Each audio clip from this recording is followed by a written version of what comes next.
ரொம்ப முக்கியமான விஷயம் கமலஹாசன் ஒருத்தருடைய ஆற்றலை முதல்ல கண்டுபிடிப்பாரு. ஒரு உதாரணத்துக்கு ஒன்று சொல்றேன் கேளுக்கிறேன். வடிவேலு அவர் தான் வந்து ஒரு பெரிய நடிகனா வருவாங்கிறது முதல்ல கண்டுபிடிச்சாரு. தேவர் மகன் இல்ல, ஆமா, ஒரு முக்கியமான நடிகைங்கிறத கண்டுபிடிச்சாரு.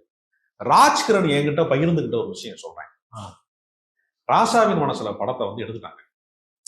அவர் கூட பிறந்த தம்பி சொல்றாரு அந்த படத்தை பார்த்து, அண்ணே இது வந்து சரியா வராதுண்ணே, நீ ஆபீஸ்ல குறுக்க நெருக்க நடக்கிற மாதிரியே இருக்கு, எனக்கு இது ஒரு சினிமா மாதிரியே இல்லை அப்படின்னு அவர் சொல்றாரு. அந்த அளவுக்கு அதிருப்தி. கூட இருக்கிறவங்களே ஏற்றுக்கொள்ள வர நடிகர். கமலுக்கு ஒரு ஷோ போட்டு காட்டுறாங்க, ப்ரிவியூ ஷோ போட்டு காட்டுறாங்க.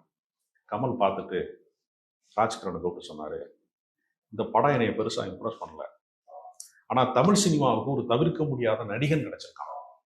யாருக்கு? ராஜ்கிரனுக்கே நம்பிக்கை இல்லை, தன்னம்பிக்கை இல்லை. நம்ம தொடர்ந்து நடிகனா இருப்போமா, இந்த ரூட் நமக்கு சரியா வருமா, அவரு ராமராஜன் கூட சண்டை போட்டுட்டு கால்ஷீட் கொடுக்க மாட்டேங்கிறான்ங்கிற கோபத்துல ஒரு படம் நடிச்சிட்டாரு, அவ்வளவுதான். ஒரு ப்ரொடியூசர் கோபத்துல படம் நடிச்சிட்டாரு, அவ்வளவுதான்.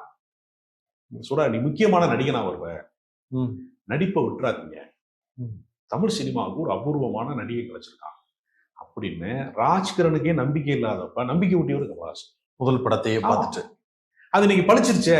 இன்னைக்கு வரைக்குமே ராஜ்கிரனுக்காக ஓடிய படங்கள் நந்தால இருந்து, நீங்க அந்த விஷால் படம் இருக்கேன் சண்டைக்கோழி, நந்தால இருந்து சண்டைக்கோழி மாதிரி எத்தனையோ படங்கள், தவமாய் தவம் இருந்து ராஜ்கிரணை கழிச்சுட்டு அந்த படத்தை பார்க்க முடியாது. நீங்க அதை யாரை வச்சு எடுக்க முடியும் சொல்லுங்க? அந்த மாதிரி குணசித்திரம் சிவாஜி கணேசனுடைய இன்னொரு வடிவம் மாதிரியா அவர் நடிச்சார் இல்லையா, அந்த பிரதிபலிப்பை அவர் முன்கூட்டியே அவர் கண்டுபிடிக்கிறார். நம்ம வாழ்க்கையில் இருக்கிற ஒரு மனிதனை பார்க்குற மாதிரியான உணர்வை வந்து ராஜ்கிரண் தருவார். அதை கண்டுபிடிக்கக்கூடிய ஆற்றல் அவருக்கு இருக்கு. அது மாதிரி பசுபதி மாதிரி நடிகர்கள், நிறைய நடிகர்களை வந்து உள்ள கொண்டு வந்திருக்காரு. நாசரை அதிகமா சரியா பயன்படுத்தின ஒரே நடிகர் கமலஹாசன் தான்.